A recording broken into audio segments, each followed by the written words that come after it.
For the 25th time, Don Young campaigned for Congress, cast his ballot, then got ready to go back to work. In our last interview with him on election night, we asked why he had done it for so long. I like what I do for Alaskan people. I've said I've been their spokesman in Washington, D.C., and it gives you a great feeling of confidence and when you can help people out. And that's what I've been doing for all these years. And I still enjoy the campaign. I enjoy working with Alaskans, and we get things done. And for Don Young, getting things done started way back in 1964 when he was elected mayor of Fort Yukon. 2 years later, election to the state legislature, where he served until 1973. That same year, he won a special election to become Alaska's only member of the U.S. House of Representatives. And just hours after being sworn in, he led the battle for approval of the Trans-Alaska Pipeline. He called it his single most important achievement. His colleagues honored him as Freshman Congressman of the Year. But Don Young's battles for Alaska were just beginning. More than a dozen times, Don Young led efforts in the House to open up ANWR to oil drilling, a fight he waged for decades. I will get ANWR before I get out of this job. I've told some of those groups that don't like me, you want to get rid of me, pass ANWR.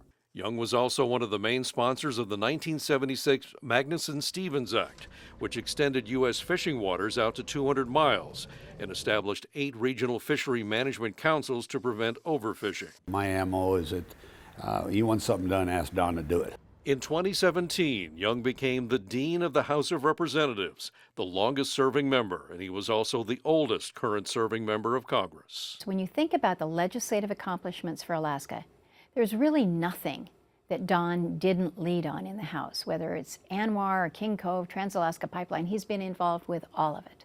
But Don Young's legislative record wasn't the only mark he made on the nation's capital. Springbuck, Puku. His D.C. office was wall-to-wall hunting trophies. PETA doesn't like me.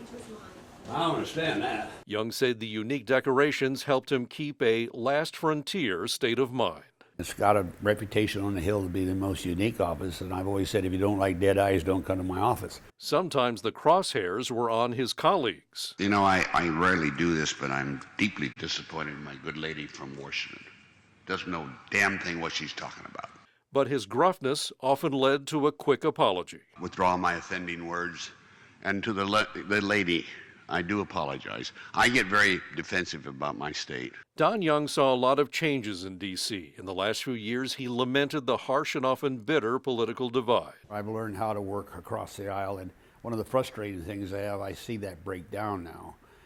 And I try to keep it together as much as possible. I'm being accused of not voting for the Patriot Act. Go ahead and clear that up. I did vote for the Patriot Act. I have documentation of that. In fact, I have it Don, you are lying. H.R. 3162, roll call vote 398 on October 24th, 2001. You weren't H.R. 2975. Challengers who tried and failed to defeat him came to learn why he had such political staying power with the voters. I think part of it is because he is very spirited, and unlike a lot of politicians, what you see is what you get, and he's a fighter. Despite all of his victories, Don Young told us he never took re-election bids for granted. The decision will be about, do they think I can still do the job as I've done in the past? Will I continue to do it for the future, for the good of the state? He was running again for re-election to serve the state he loved, but fate had different plans. You have your bright spots and you have some of your duller spots. And overall, I think I've had a lot more sunshine than I have clouds.